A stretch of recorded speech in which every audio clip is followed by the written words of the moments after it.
All right, guys, so in this video, we're going to go over the costly mistakes that beginners make when starting your ATM business. My name is Derek Lovano. For those of you who don't know me, been an independent ATM operator since 2017, placed well over 100 ATMs, generated well over $1 million in surcharge income with this business model. And I didn't have anybody to guide me at the beginning, right? I was brand new into this. So the point of this video, guys, is to basically save you time and save you money avoiding these costly mistakes, okay?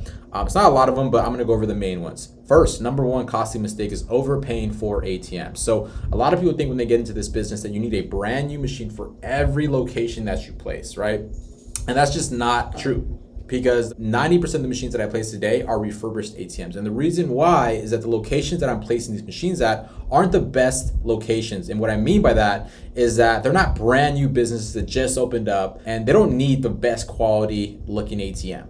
As long as the ATM is working, right, and people are able to use the machine, dispense cash, and it's doing what it's supposed to be doing, that's all it really needs to be doing, okay? So you don't need to go out there and buy a brand new machine. For instance, let's just say you got a licensed dispensary, right?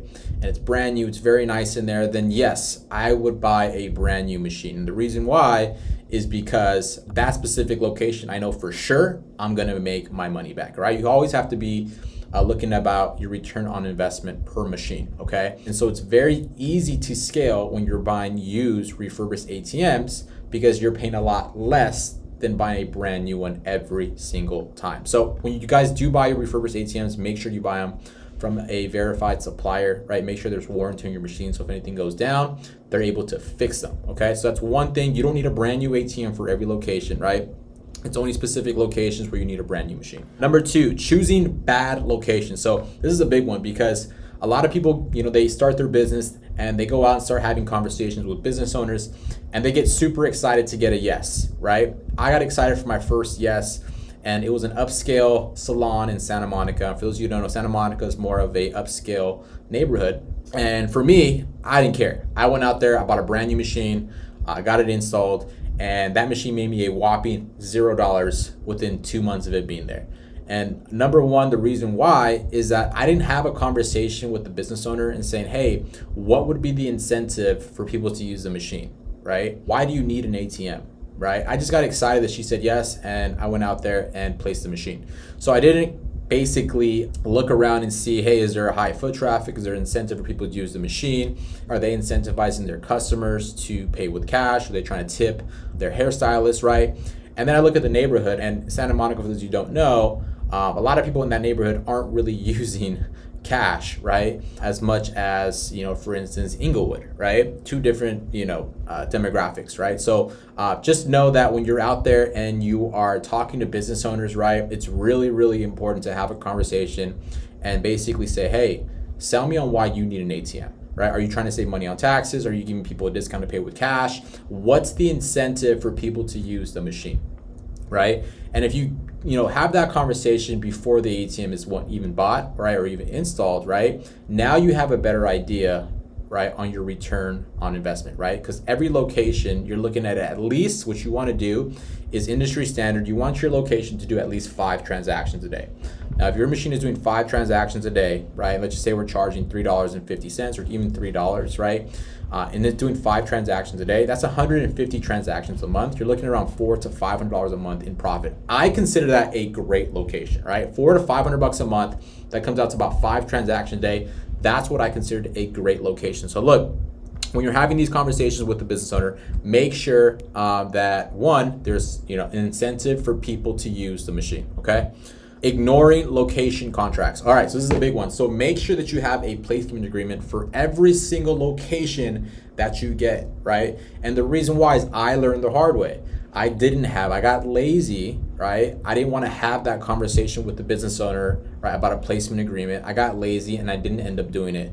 This location ended up making me $5,000 a month. Crazy, right? Licensed dispensary, I'll be upfront. It was a high volume location. It was there for 2 to 3 years. And all of a sudden, the owner calls me one day and says, hey, come pick up your machine. I'm like, yo, what's going on? We've been doing great. The machine's been serviced, right? He's like, yeah, I get it, man. We really like you and all, but my best friend just opened up an ATM business and, I want to help him out. I didn't have a placement agreement, right? So I couldn't leverage on that agreement. And so what ended up happening, guys, is I ended up taking my machine out. They didn't want my machine there. There's nothing I can do about it legally. So I'll tell you right now, from my experience, make sure that you have a placement agreement for each and every single one of your locations. One, it's going to protect you from another ATM operator going in there and undercutting you. Or two, it's going to protect you. But for some reason, the business owner, maybe they start their own ATM business, or somebody in their family starts their ATM business and they want to help their family out, right? So far, they can't do that if they have a placement agreement in place. And then three, guys, if you ever want to exit the business, right? Your business, you can be able to sell your ATM route, and your business is valued more, right, when you have a placement agreement in place for each and every single one of your locations, right? So it's very important to have a placement agreement, have that conversation. Please do not learn the hard way like I did, all right? And then another one, let's see what we got here. Underestimating cash needs, right? So we really don't know how much your ATM is going to dispense. We can have an idea based off, the type of business, the foot traffic, right? The conversation that you have with the business owner, right? We can have an idea, but you're really never going to know until you place the ATM, right? So I like to tell people all the time is that for each ATM that you place, you want to have at least $2,000 of liquid capital to load your machine with, right? Now, if your ATM is going through $2,000 very, very quickly, that is a great problem to have, right? Then now today, guys, if you guys have a business, right, for your ATM business, you have good credit.